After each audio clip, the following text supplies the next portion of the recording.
News 18 India.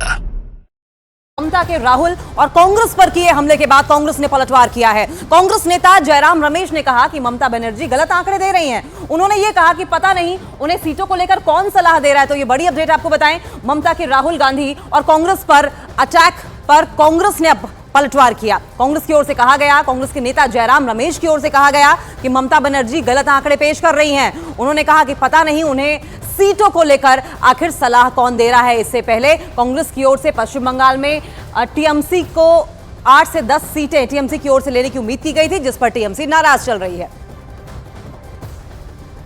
वो बिल्कुल गलत है, वो बिल्कुल गलत है। पता नहीं कौन उनको सलाह दे रहा है सीटों के बारे में, पर मुझे पूरा विश्वास है कि जिन सीटों का जो आंकड़े दिए हैं ममता जी ने, वो बिल्कुल गलत साबित होगा।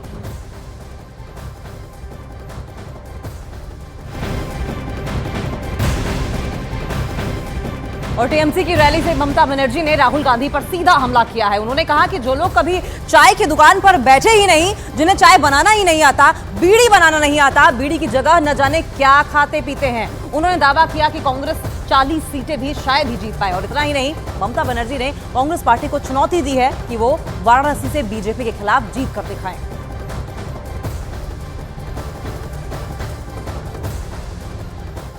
যারা কোনোদিন চায়ের দোকানে বসেই নি, চা বানাতে জানেই না, বাচ্চাদের আদর করেই নি, শিশু বলতে কি বোঝেই না, বিড়ি বাঁধতে জানেই না, কোনোদিনও বিড়ির বদলে অন্য কিছু হয়তো খায়, খেতেই পারে। আমাদের গ্রামীণ লোকেরা অনেকে বিড়ি খায়। আজ তোমাদের এত অহংকার, বুকের পাটা থাকতো দেখতাম ইউপিতে এলাহাবাদে গিয়ে বিজেপিকে হারিয়ে এসো, বেনারসে গিয়ে হারিয়ে এসো। আজ তোমাদের এত অহংকার, বুকের পাটা থাকতো দেখতাম ইউপিতে এলাহাবাদে গিয়ে বিজেপিকে হারিয়ে এসো, বেনারসে গিয়ে হারিয়ে এসো। সারা ভারত 300টা সিট লড়ে। আজ তোমাদের এত অহংকার, এত অলংকার। আমি নাই বা কিছু চাইলাম, তাও আমি বলেছিলাম 2টো সিট তোমাদের দেবো, তোমাদের জিতিয়েও দেবো। বললো হবে না। আমি বললাম কটা চাই? 42টা। আচ্ছা 42টাই নিয়ে নাও। রিজেক্টেড। হতে পারে না। শুনুন, এখনো হিম্মত করে বলি, লড়তে যদি পারে বিজেপিকে কেউ, বাংলা পারে, তৃণমূল কংগ্রেস পারে, আর আমরাই পারি সমস্ত রিজিওনাল পার্টিকে ঐক্যবদ্ধ করে এক জায়গায় দাঁড়াতে। কংগ্রেস তুমি তো একা পারবে না। তুমি 40টা সিট পাবে কিনা আমরা জানি না।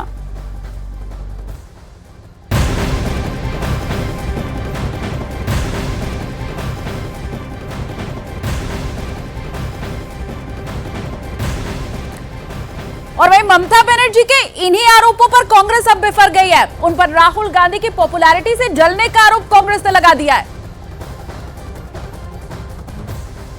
गठबंधन मुंह में बोलने से नहीं होता है, उसका नैरेटिव भी अलग होना चाहिए, रवैया भी अलग होना चाहिए। आप कांग्रेस को कैसे डील कीजिएगा वो भी अलग होना चाहिए। जलने से कुछ नहीं होगा। राहुल जी या गांधी परिवार का कोई रास्ते में उतरेगा तो लाखों के तादाद में लोग आएगा, हाथ हिलाएगा, फूल देगा, चॉकलेट देगा। यही है राहुल गांधी, यही है गांधी मैजिक। इससे जलने से कोई फायदा नहीं है ममता बनर्जी।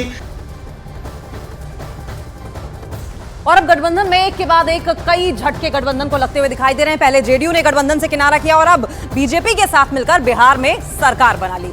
अब पश्चिम बंगाल की सीएम ममता बनर्जी ने कांग्रेस को निशाने पर लिया है। यूपी में समाजवादी पार्टी के साथ भी सब कुछ ठीक नहीं चल रहा है। आखिर गठबंधन का पूरा खेल क्या है, कौन सा दल कैसे अपनी जमीन चुन रहा है और गठबंधन से किनारा कर रहा है, आपको इन्फॉर्मेशन वॉल के जरिए समझाएंगे। देखिए किस तरीके से जेडीयू इस वक्त अलग हो चुकी है, टीम बदल ली, कप्तान बनने की होड़ में खेल कौन खेलेगा, ये बड़ा सवाल है। और साथ साथ सवाल ये भी कि स्टेट में अकेले क्या ममता बनर्जी चुनाव लड़ेंगी। वहीं आम आदमी पार्टी की अगर बात करें तो क्या पंजाब में आम आदमी पार्टी अकेले चुनाव लड़ेगी या फिर गठबंधन को प्रायोरिटी देगी आम आदमी पार्टी। समाजवादी पार्टी से अखिलेश यादव खेल से पहले खेला होने का दावा कर रहे हैं और ऐसे में समाजवादी पार्टी किसके साथ गठबंधन करेगी, क्या कुछ सीटें रहेंगी, ये भी बड़ा सवाल है। एनसीपी से शरद पवार पवेलियन में इंतजार कर रहे हैं। शरद पवार नीतीश कुमार के बाद सबसे बड़े वो नेता गठबंधन में माने जाते हैं, जिनके अगुवाई करने पर कयास लगाए जा रहे थे। वहीं डीएमके की बात करें, खेलने पर सस्पेंस लगातार बना हुआ है कि क्या वो गठबंधन में साथ लेकर चलेंगे। ये बड़ी अपडेट इस वक्त की हम बता रहे हैं कि गठबंधन इस वक्त तार-तार होता दिखाई दे रहा है। लेकिन गठबंधन बिखरने की 5 वजह हम आपको बता रहे हैं। क्षेत्रीय दलों को तरजीह न देना दूसरी सबसे बड़ी वजह है। कांग्रेस के रवैये से नाखुश होना, ये भी एक बहुत बड़ी वजह सामने आ रही है। यही हमने टीएमसी में भी देखा था, वेस्ट बंगाल में चुनाव में कोई बड़ा चेहरा ना होना, आपस में जो सामंजस्य है, समन्वय की कमी होना दिखाई दे रहा है। सीटों पर किसी भी तरह का जो समझौता था, इस पर कोई विचार विमर्श ना होना, कोई आम सहमति ना बन पाना।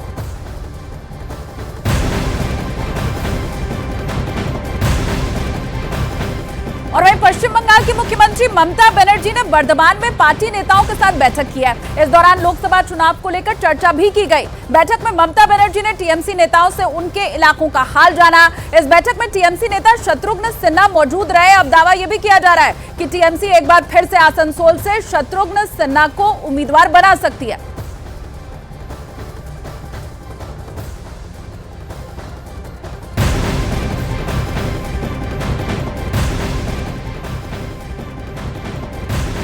और पश्चिम बंगाल की मुख्यमंत्री ममता बनर्जी ने वर्धमान में पार्टी नेताओं के साथ बैठक की और इस दौरान लोकसभा चुनाव को लेकर चर्चा भी की गई। बैठक में ममता बनर्जी ने टीएमसी नेताओं से उनके इलाकों का हाल जाना। बैठक में टीएमसी नेता शत्रुघ्न सिन्हा भी मौजूद रहे। दावा किया जा रहा है कि टीएमसी एक बार फिर आसनसोल से शत्रुघ्न सिन्हा को उम्मीदवार बना सकती है। तो ये बड़ी अपडेट आपको बता रहे हैं पश्चिम बंगाल से जुड़ी हुई। और कल महाराष्ट्र की अगर बात करें तो 48 लोकसभा सीटों पर शेयरिंग फॉर्मूला तय करने के लिए एमवीए ने कल बैठक बुलाई थी, जिसमें इंडिया अलायंस को लेकर खुलकर मतभेद सामने आया है। बैठक में पहली बार शामिल हुए वंचित बहुजन अघाड़ी के अध्यक्ष प्रकाश अंबेडकर ने एमवीए के नेताओं को खरी खरी सुनाते हुए आरोप लगाया कि इंडिया अलायंस अब नहीं रहा है, वो खत्म हो चुका है। तो ये बड़ी अपडेट।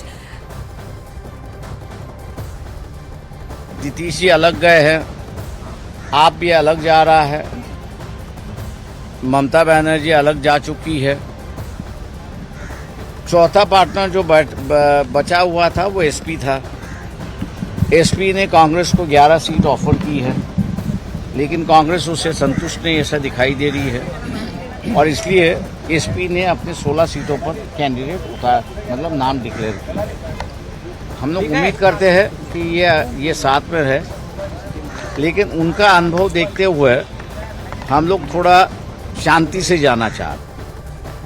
अब देखिए, प्रकाश अंबेडकर के इन्हीं आरोपों के बाद शिवसेना सांसद संजय राउत और कांग्रेस नेता नाना पटोले अब डैमेज कंट्रोल करते हुए नजर आए हैं। दोनों ही नेताओं ने दावा कर दिया कि गठबंधन में सब कुछ ठीक ठाक है, सीट शेयरिंग के ऊपर बातचीत अभी जारी है। एडवोकेट प्रकाश अंबेडकर जी आज हमारे बैठक में शामिल हुए। बहुत सी बातें बैठक में रखी, चर्चा हुई, कॉमन मिनिमम प्रोग्राम पर चर्चा हुई और सब कुछ ठीक चल रहा है और हमें पूरा विश्वास है प्रकाश अंबेडकर जी और महाविकास आघाड़ी का गठबंधन जो पहले ही हुआ है वो अब महाविकास आघाड़ी में उनको शामिल कर दिया है, तो जरूर उनकी सूचना और उनके मार्गदर्शन का आदर किया जाएगा। हमारी महाविकास आघाड़ी की मीटिंग हुई, उसमें खुद प्रकाश अंबेडकर जी भी उसमें शामिल हुए थे। उन्हें जो पहले मीटिंग में उनके जो लोग आए थे उनने जो प्रस्ताव दिया था, 25 मुद्दे उनने दिए थे, उस मुद्दों के ऊपर एक कमेटी बनाने का आग्रह उनका था। पृथ्वीराज चौहान जी की अध्यक्षता में एक कमेटी बनाई जाएंगी, सभी दलों के उसमें प्रतिनिधित्व रहेंगे और 8 दिन के अंदर वो प्रस्ताव को सकारात्मक दिया जाएगा।